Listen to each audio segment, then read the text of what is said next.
꺼요.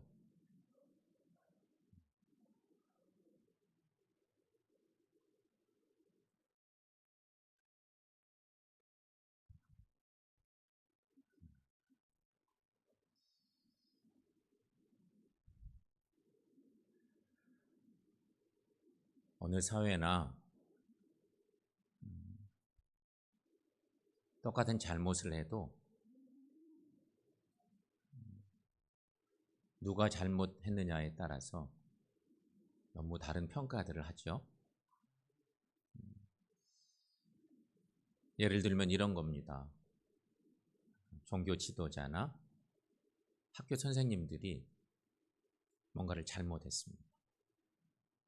그러면 똑같은 잘못을 했는데도 맹비난을 하고 헐뜯고 막 이러는 것입니다. 그러니까 똑같은 문제도 그 사회적 혹은 종교적 윤리적 책임을 다르게 묻고 있다 하는 것을 우리가 다 느끼는 거죠. 성경 속에서는 이런 자리에 있는 사람이 하나 있습니다. 그가 오늘 말씀의 주인공으로 등장하는 베드로입니다. 다른 사람들 이 정도 했다면 그러려니 뭐 할 수도 있을 텐데 베드로가 그랬기 때문에 더 크게 우리가 기억하고 안타까워하고 그런 건데, 베드로는 예수님의 12 제자 중에 하나였고 그 중에 뭐니 해도 수제자였습니다. 그리고 예수님께서 제자들에게 어느 날 물었습니다. 공생의 사역을 한참 감당하시다가 이스라엘 땅에서 훌쩍 북쪽으로 올라가셨는데 그때 사람들에게 물으십니다. 제자들에게 묻죠. 사람들이 나를 누구라 하더냐? 이러고 저러고 막 대답했습니다. 중요한 건 그러면 너희는 나를 누구라고 생각해? 다른 제자들이 대부분 다 말을 못했습니다. 주저주저하고 눈치 보고, 이게 일종의 가장 중요한 지금까지 신앙생활 하면서 예수님 따라다니면서 훈련받은 어떤 결과물의 내용들을 점검받는 시간이라고 생각했을 거예요. 뭐라고 얘기하지? 그때 베드로가 대답했어요. 주는 그리스도시요 살아계신 하나님의 아들입니다. 그 고백은 주님도 감동시켰고 우리가 들을 때도 이거 진짜 기가 막힌 고백이다 싶습니다. 그런데 이렇게 멋진 고백을 했을 때 우리는 생각합니다. 수제자니까 그만하지 뭐. 당연히 그 정도 얘기해야지 뭐. 수제자인데. 예수님의 수제자인데. 우리 대부분 그렇지 않을까요? 예수님도 감동되고 그래서 네 이름 바꾸라, 반석이라고 바꾸라고 뭐 이런 얘기도 하시고 뭐 엄청난 축복을 주셨지만 당연히 그럴 만하지, 이런 생각. 이제 또 그리고 시간이 조금 지나갑니다. 지도를 보겠습니다. 저 지도는 평면도죠. 평면도인데 예루살렘과 예루살렘 성이고 예루살렘 성과 감람산의 평면도처럼 있는 모형입니다. 예수님 시대 때 저런 모습이 있었다는 겁니다. 이제 예수님의 공생의 사역의 막바지인데 예수님께서 제자들과 마지막 최후의 만찬을 드십니다. 저 붉은색 정사각형 모형의 그쯤에 마가 다락방 최후의 만찬을 행했던 곳이 거기 있죠. 최후의 만찬을 드시던 밤이었습니다.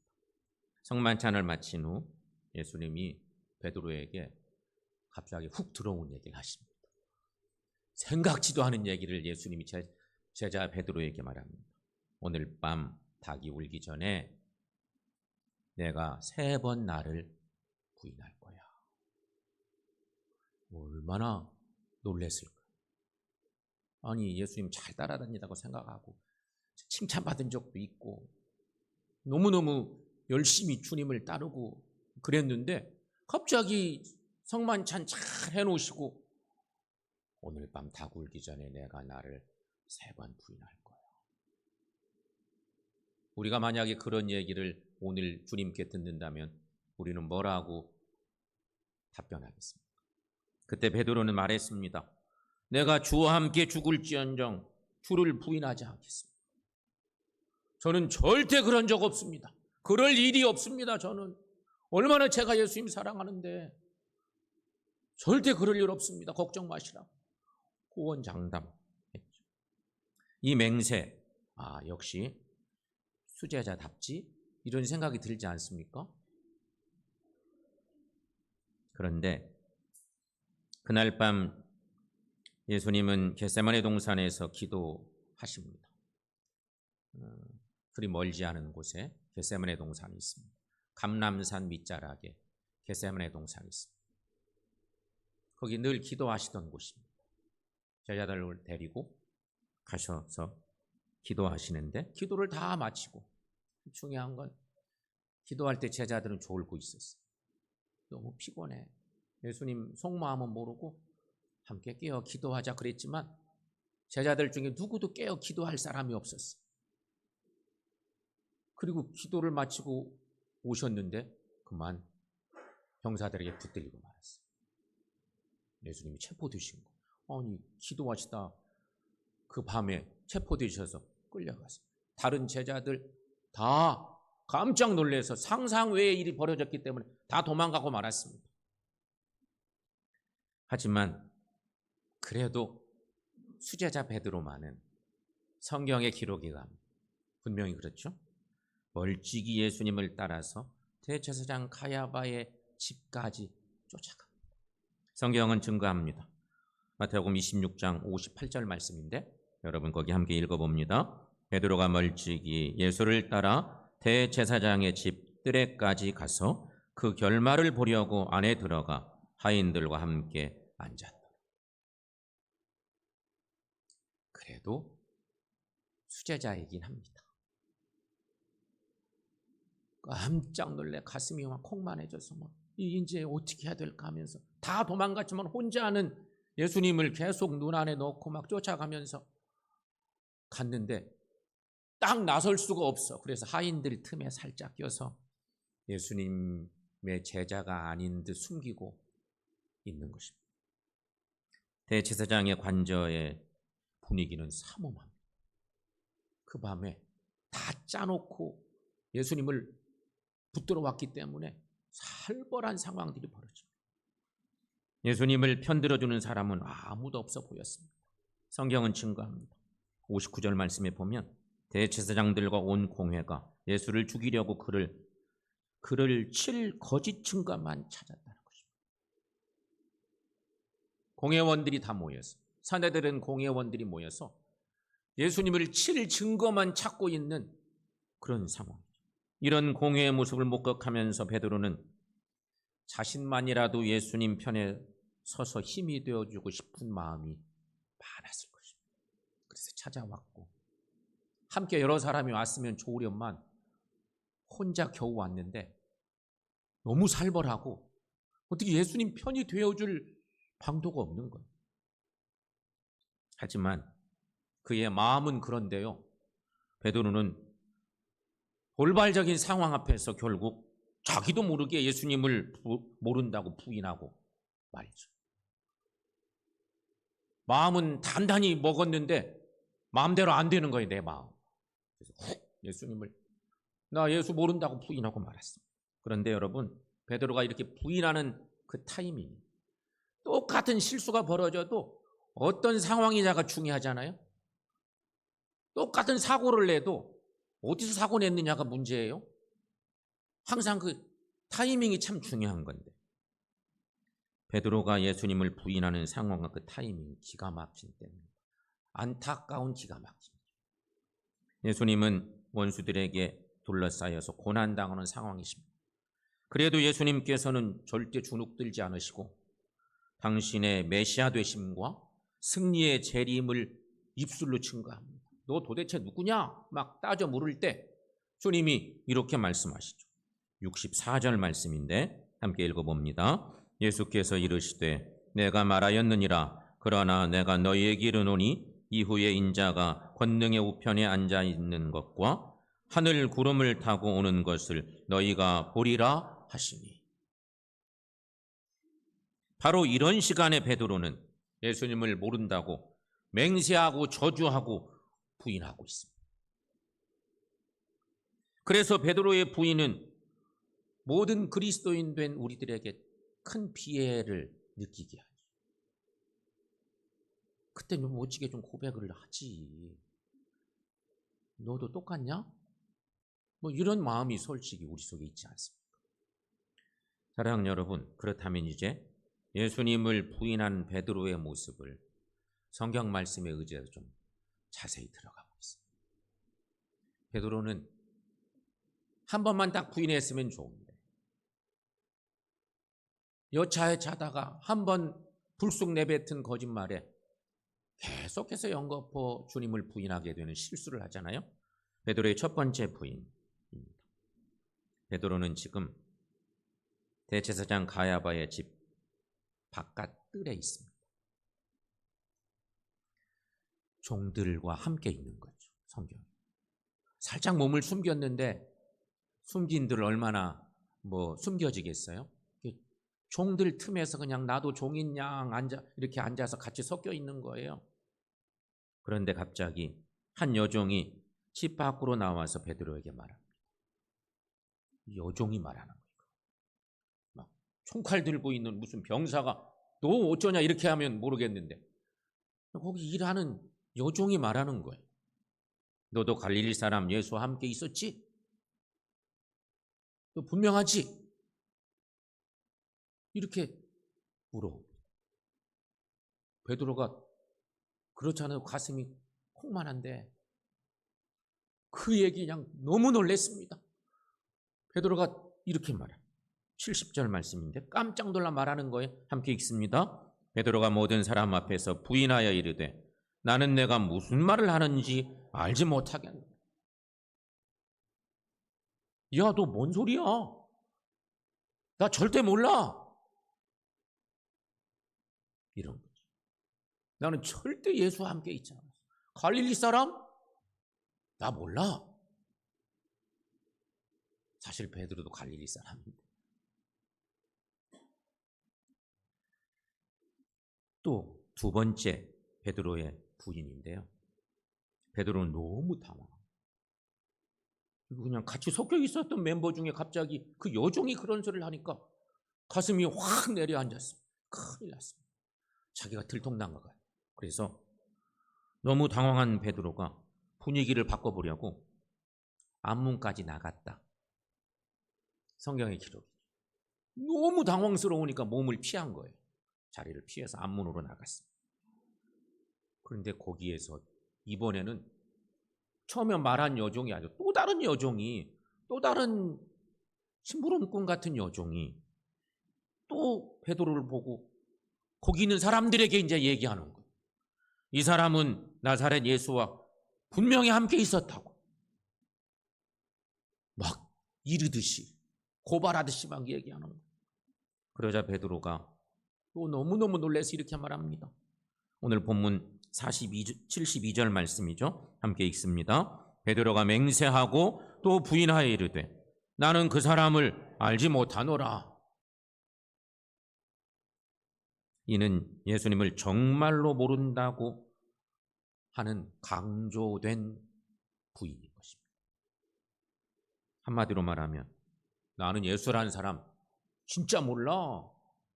상관없어 그 사람하고 나하고. 너 잘 모르는 거야. 나 진짜 몰라 저 사람. 이런 거죠.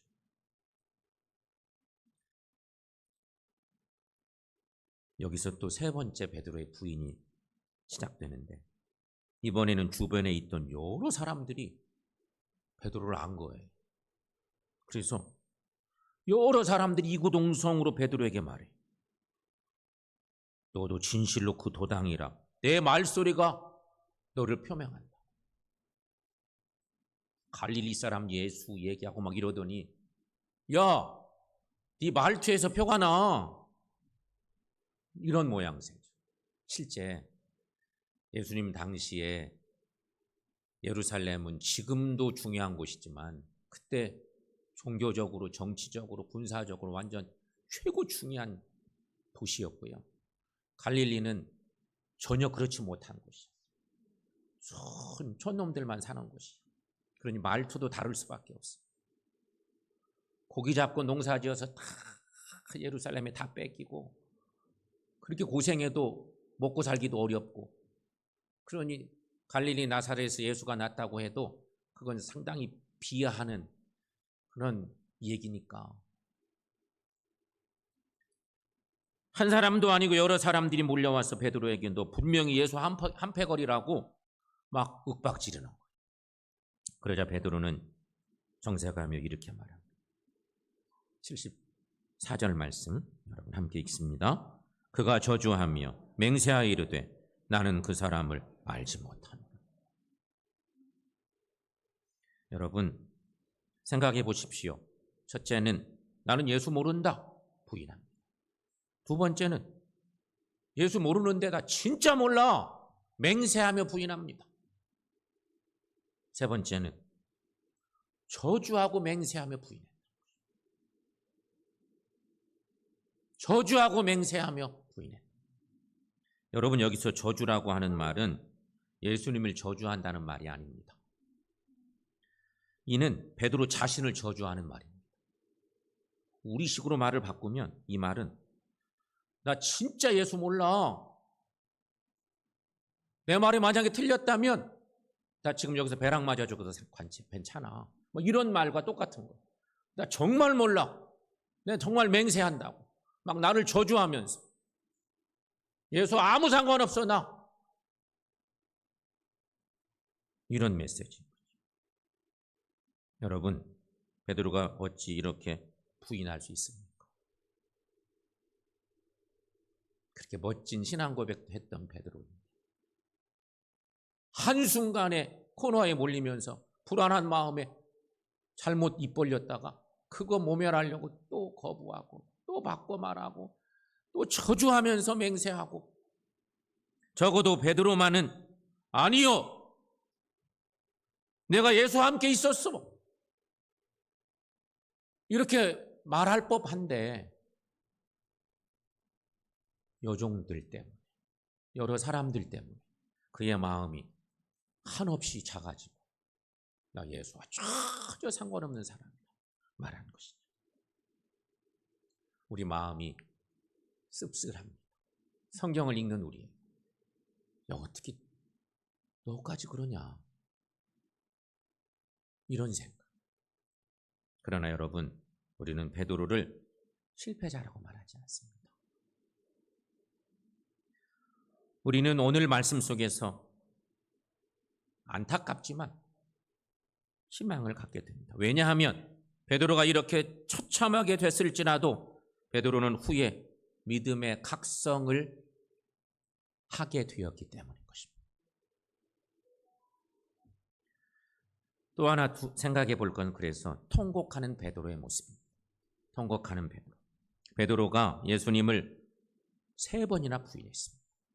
부인하고 맹세하며 부인하고 저주하면서 부인하고 부인의 강도가 막 심해졌습니다. 저주하고 맹세하며 부인했던 베드로. 그 말씀을 다시 보면 74절 말씀인데 여러분 거기 함께 읽어봅니다. 그가 저주하며 맹세하여 이르되 나는 그 사람을 알지 못하노라 하니 곧 닭이 울더라. 아멘. 예수님을 부인할 때 베드로의 귓가에 닭 울음소리가 들렸습니다. 이 소리가 들리자 베드로의 마음이 무너집니다. 오늘 밤 닭 울기 전에 내가 3번 나를 부인하리라. 초회 만찬 이후에 주님이 베드로에게 하셨던 수제자 베드로에게 하셨던 그 어마어마한 일. 절대 그럴 일 없어요. 호언장담했었는데 그만 주님을 부인하고 말았습니다. 이때 베드로는 아마 심장이 터질 것 같았을 것입니다. 너무너무 마음 아프고 그래서 밖으로 뛰쳐나가 심히 그리고 통곡합니다. 오늘 본문의 75절 말씀입니다. 함께 읽습니다. 이에 베드로가 예수의 말씀에 닭 울기 전에 내가 3번 나를 부인하리라 하심이 생각나서 밖에 나가서 심히 통곡하니라. 아멘. 예수님께서는 이렇게 베드로의 부인과 닭울음 소리를 미리 연관지어서 말씀 주신 것입니다. 이렇게 말씀이 진 이유가 뭘까? 그 이유는 사랑하는 제자 베드로가 비록 범죄한 후에라도, 실수해서 나를 모른다고 부인할 것은 분명한데 그렇게 범죄한 후에라도 즉시 회개에 이르게 하시려는 사랑하는 제자를 위한 선생님의 배려. 죄 지어놓고 회개 못하고 그냥 죄악의 구렁텅이로 빠져버리면 안 되니까 사랑하는 제자를 살려내시려는 선생님의 배려인 거죠. 참으로 귀한 주님의 사랑, 예수님의 마음인 것입니다. 베드로는 예수님의 말씀이 생각나 밖에 나가서 통곡합니다. 여기 통곡했다. 여러분, 우리가 이런 큰 실수를 했어요. 근데 주님의 말씀이 딱 생각나서 아이고 큰일 났구나 생각하고 무릎 꿇게 됐어요. 그때 통곡의 기도를 드릴 때 우리 마음에 어떤 생각들을 할까요? 통곡은 회개입니다. 회개. 통곡은 믿음의 각성인 것입니다. 그런 희망인 거죠. 정신없이 주를 부인하던 베드로는 닭이 우는 순간 주님의 말씀이 생각나서 자신이 지금 무슨 죄를 지었는지를 깨닫게 된 것입니다. 그래서 자신의 연약함과 자신이 범한 죄에 대해 심한 죄책감을 느끼고 통곡한 것입니다. 그렇습니다, 여러분. 베드로가 통곡하며 회개할 수 있었던 것은 예수님의 말씀이 생각났기 때문이었습니다. 중요한 것은 말씀입니다. 말씀이 생각나게 하시는 분이 누군가? 우리가 다 실수할 수 있어요. 다 죄 지을 수 있어요. 모두가 다 넘어질 수 있어요. 주님의 마음을 아프게 할 수 있어요. 하나님을 사랑한다고 하면서. 그런데 중요한 건 말씀이에요. 여러분, 우리에게, 하나님의 자녀인 우리에게 하나님의 말씀을 생각나게 하시는 분이 누구일까요? 그분은 성령 하나님이십니다. 성령님이십니다. 예수님은 그래서 요한복음 14장에서 유명한 이런 말씀을 우리에게 알려주셨어요. 함께 읽습니다. 보혜사 곧 아버지께서 내 이름으로 보내실 성령, 그가 너희에게 모든 것을 가르치고 내가 너희에게 말한 것을 생각나게 하리라. 아멘. 여러분, 이렇게 성령께서 주님의 말씀을 생각나게 하십니다. 그래서 성도로 회개하게 하고 또 하나님이 원하시는 길로 인도해 주십니다. 그러니 죄를 범했어도 주님의 말씀이 생각나 회개하는 일은 참으로 복된 일인 것입니다. 회개하는 사람은 확실한 구원의 표징을 소유한 사람이기 때문인 것입니다. 베드로는 이렇게 통곡할 수 있었기 때문에 회개할 수 있었습니다. 성령께서 생각나게 하시고 깨닫게 해 주신 것입니다. 그러므로 여러분, 우리도 하나님의 말씀을 들어야 합니다. 그렇다면 생각해 보십시오. 이 사순절을 보내면서 그렇다면 지금 나는 말씀을 듣기 위해서 무슨 노력을 하고 있나? 요 근래 요즘 나의 신앙의 여정 속에 나는 하나님의 말씀을 듣기 위해서 어떤 노력을 하고 있는지 여러분이 살펴보십시오. 우리는 하나님의 말씀을 꼭 들으셔야 합니다. 하나님의 사람들은요, 하나님의 말씀을 들으셔야 돼요. 그래야만 하나님의 뜻대로 살 수 있습니다. 말씀을 듣고 생각나야만 혹 하나님의 뜻을 거슬려 곁길로 가더라도 돌아서고 회개할 수 있는 것이기 때문입니다. 사랑하는 성도 여러분, 여러분의 생활 가운데서 주님의 말씀이 생각나십니까? 어때요? 믿음의 길을 갈 때, 혹 삶의 자리에서 여러 일들을 만날 때 주님의 말씀이 내 마음을 때리고 있는 거지. 내 마음에 주의 말씀이 심겨지고 나를 빛의 길로 의의 길로 인도하고 계신지. 베드로를 다시 한번 생각해 봅니다. 여러분, 베드로라는 이름은 반석이라는 뜻입니다. 그가 멋진 믿음의 고백을 할 때 주님이 주신 이름입니다. 원래 시몬이었습니다. 시몬. 그런데 예수님이 너 이제 네 이름 베드로라고 해라. 멋진 신앙 고백을 하니까 그래서 베드로를 결국은 교회의 기초를 되게 하고 하늘의 열쇠도 주시고 엄청난 축복을 받았어요. 그의 이름이 베드로가 됐어요. 그런데 베드로는 훗날 로마의 십자가형을 받을 때 거꾸로 매달리기를 원했다고 하잖아요. 그 이유는 스승이신 주님께서 바로 매달리셨기 때문에 제자된 자신은 거꾸로 매달려야 된다고 생각해서 십자가를 거꾸로 지고 순교했다.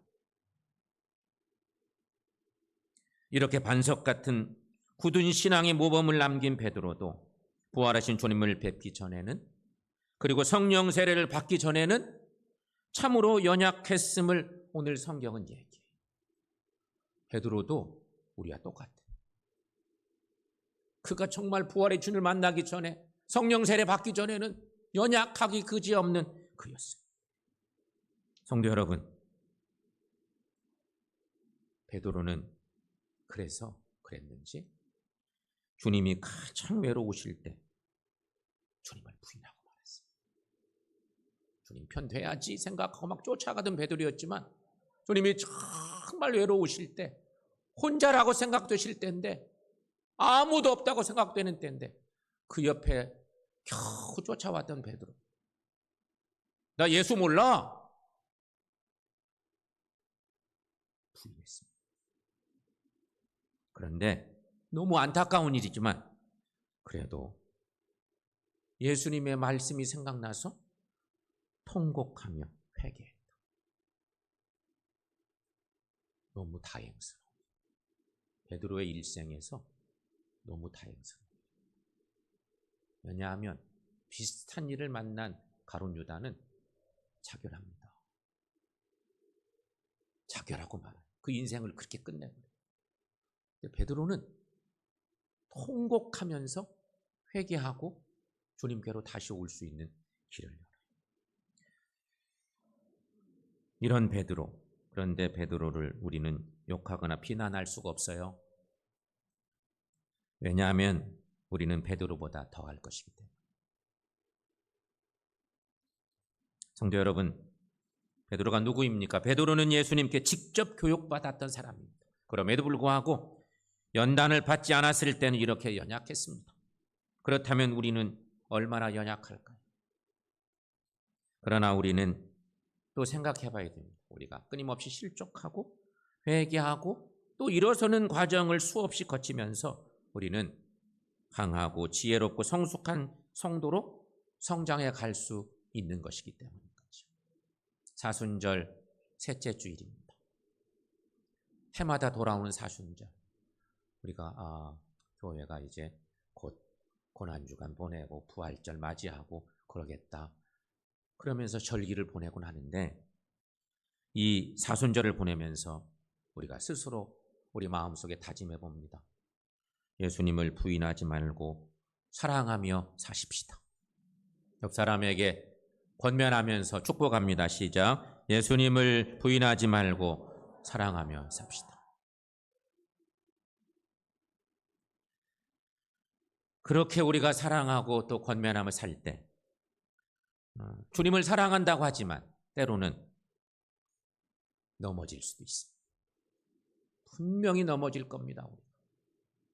아직은 넘어질 수밖에 없는 때를 살기도 합니다. 우리 모두가. 그래도 여러분, 혹 넘어져도 말씀을 가까이 하심으로 회개에 이르시기를 바랍니다. 그게 살 길입니다. 사순절 보내면서 통회하는 시간이 많아지기를 바라고, 그래서 주님과 더욱더 한 발짝 가까워지고 할 수만 있으면 주님과 동행하는 삶을 사시는 우리 모두 되시기를 축원합니다. 기도하겠습니다.